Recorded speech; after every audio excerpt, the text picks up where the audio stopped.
दोस्तों मैं हूं विशाल। हम हाजिर हैं दुनिया भर की 10 बड़ी और अहम खबरों के साथ। ईरान अमेरिका बातचीत में फिर गतिरोध। ईरान और अमेरिका के बीच जंग खत्म करने की बातचीत फिलहाल रुक गई है, जबकि स्ट्रेट ऑफ हॉर्मुज़ से तेल जहाज़ों की आमदरफ्त भी तेजी से कम हो गई है। सैटरडे को सिर्फ 5 कमोडिटी वेसल्स ने हॉर्मुज़ पार किया, जबकि पिछले वीकेंड में यह तादाद 31 थी। इससे तेल की सप्लाई और दुनिया भर में फ्यूल प्राइसेस को लेकर नई फिक्र बढ़ गई है। गजा में जंग रोकने की नई कोशिश।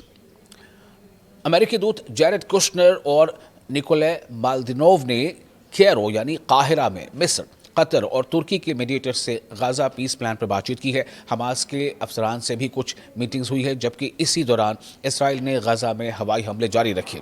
प्रपोजल में फाइटिंग रोकने, हमास के डिसआर्मामेंट और गाजा के लिए नई पैलेस्टीनियन सिविलियन एडमिनिस्ट्रेशन की बात है। ईयू रूस पर और कड़े सैंक्शंस की तैयारी में। यूरोपियन यूनियन ने रूस के खिलाफ इस ऑटम में अब तक का सबसे बड़ा सैंक्शंस पैकेज लाने की तैयारी की है। EU foreign policy chief Kaja Kallas के मुताबिक नए पैकेज में सैंक्शनड रशियन एंटिटीज की तादाद करीब 1/3 बढ़ाई जा सकती है। इसका मकसद मॉस्को पर दबाव बढ़ाना है ताकि वो यूक्रेन में अपनी मिलिट्री कार्रवाई खत्म करे। रूस यूक्रेन जंग में बड़े ड्रोन और मिसाइल हमले। रूस ने यूक्रेन में रात भर कई हवाई हमले किए, जिनमें एक स्टील प्लांट पर हमले में कम से कम 2 लोगों की मौत हुई। दूसरी तरफ यूक्रेन ने मॉस्को रीजन पर बड़ा ड्रोन हमला किया, जिसमें एक शख्स की मौत और एक बड़े वेयर हाउस में आग लगने की खबर है। दोनों तरफ के हमलों से साफ है कि पीस टॉक्स की कोशिशों के बावजूद जंग अभी भी बेहद तेज है। हवाई में हरिकेन लाला का भारी असर। हरिकेन लाला कमजोर होकर ट्रॉपिकल स्टॉर्म बन गया है, लेकिन हवाई में इसके बाद भी भारी बारिश हो रही है। बाढ़ और पावर आउटेज का असर जारी है। 100 से ज़्यादा घरों में के डैमेज होने और एक शख्स की मौत की खबर है, जबकि एक वक्त पर 1,80,000 से ज़्यादा कस्टमर्स बिजली से महरूम थे।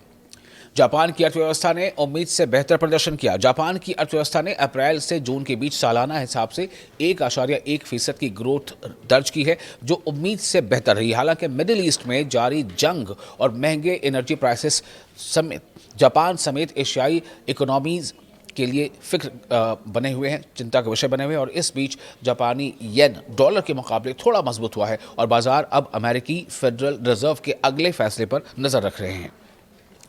साउथ कोरिया के साथ मिलिट्री ड्रिल्स कम करेगा अमेरिका। अमेरिकी राष्ट्रपति डोनाल्ड ट्रंप ने पेंटागन को साउथ कोरिया के साथ होने वाली 10 दिन की जॉइंट मिलिट्री एक्सरसाइजेस को काफ़ी कम करने का निर्देश दिया है।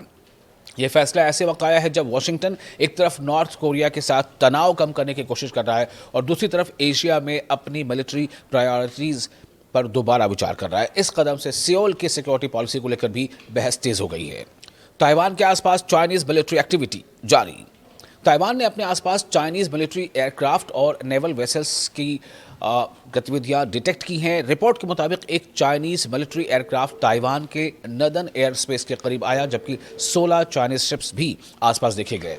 ताइपेई इसे बीजिंग के लगातार मिलिट्री प्रेशर का हिस्सा मानता है। हालांकि आज की एक्टिविटी को लेकर फिलहाल किसी बड़े कन्फ्रंटेशन की खबर नहीं है। बांग्लादेश का इंडिया दौरा अभी टला हुआ है। बांग्लादेश ने कहा है कि प्राइम मिनिस्टर तारिक रहमान के इंडिया दौरे के लिए दोनों मुल्कों के बीच बेहतर डिप्लोमेटिक माहौल ज़रूरी है। ढाका और न्यू दिल्ली के रिश्तों में शेख हसीना के भारत में रहने और बांग्लादेश की उनकी एक्सट्राडिशन रिक्वेस्ट को लेकर तनाव बना हुआ है। दोनों हुकूमतों के बीच बातचीत जारी है, लेकिन अभी विजिट की साफ तारीख तय नहीं हुई है। दुनिया की मार्केट्स पर मिडिल ईस्ट वॉर का असर।